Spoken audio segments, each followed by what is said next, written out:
fait, on était tous à l'intérieur du salon. Il y avait les clientèles, c'était normal, quoi. Donc on commençait à entendre un gros bruit.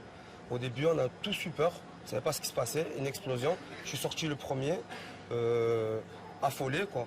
Je me suis mis devant et c'est là où je vois la mère avec le petit par le balcon et le feu qui était derrière énorme. Et la première chose qui est venue à l'esprit, c'est d'essayer de sauver cette dame et de faire le maximum.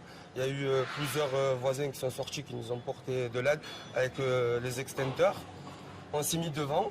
Dès que la femme elle voulait jeter le petit, on criait qu'il ne fallait pas le jeter, puisqu'on n'était que 2 ou 3, qu'il n'y avait pas assez de monde. On commençait à appeler du monde. Et c'est là que tous les commerçants nous ont rejoints. On s'est tous mis en cercle et on a essayé d'attraper le petit. Et c'est là où il y a eu un héros qui montait et qui a réussi à gripper le petit. Au final, le petit a glissé de ses mains, qui est tombé sur une deuxième personne, et la troisième personne qui est ma femme qui l'a eu dans les bras. Et elle a traversé vite la route, elle est rentrée au centre de coiffure. On l'a mis de l'eau, le petit bébé, et il allait bien. Dès qu'on a vu que le petit nourrisson allait bien, on était déjà rassurés. Il y avait d'autres personnes qui étaient là, qui essayaient de sauver encore les 2 autres petits. Il y avait un grand qui avait presque 11 ans. Donc on a mis un camion devant, on a sorti l'échelle, on a mis l'échelle sur le camion, et là on a pu sauver la maman et le deuxième enfant, le plus grand, quoi, le plus âgé. Mais c'était un moment fort en émotion et je ne m'en remets pas jusqu'à aujourd'hui, quoi. Je suis vraiment... Hier, j'ai pas réussi à dormir parce qu'en fait, on a tous eu cette émotion de voir le petit tomber, quoi, et se faire mal.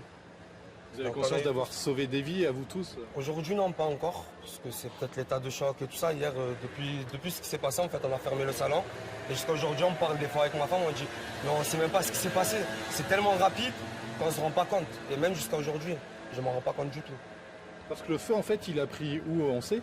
En fait, j'ai entendu des gens dire qu'il est parti du bloc, d'en bas, quoi, et qu'il a fini en haut. Mais c'était énorme. Quand elle avait l'enfant dans les mains, il y avait le feu qui était derrière elle. Elle ne pouvait plus rentrer le petit. Et c'est là on voit que en fait, c'était fou, quoi. Il fallait agir vite. Oui, la maman était affolée, il fallait la rassurer. Parce que la maman, elle ne savait pas quoi faire. Elle voulait jeter le petit le plus tôt possible, parce qu'il y avait les flammes. Mais elle ne pouvait pas le jeter comme ça aussi, le petit. Donc on a essayé de la rassurer au début, de lui dire non, de ne pas le jeter aussi rapidement, d'attendre un minimum. Et c'est là où il y a eu d'autres personnes qui sont venues nous porter rescousse.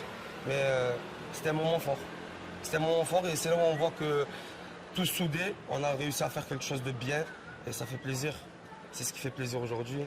C'est qu'il y a eu des gens qui ont survécu à un énorme incendie. Et je suis fier des Marseillais aussi.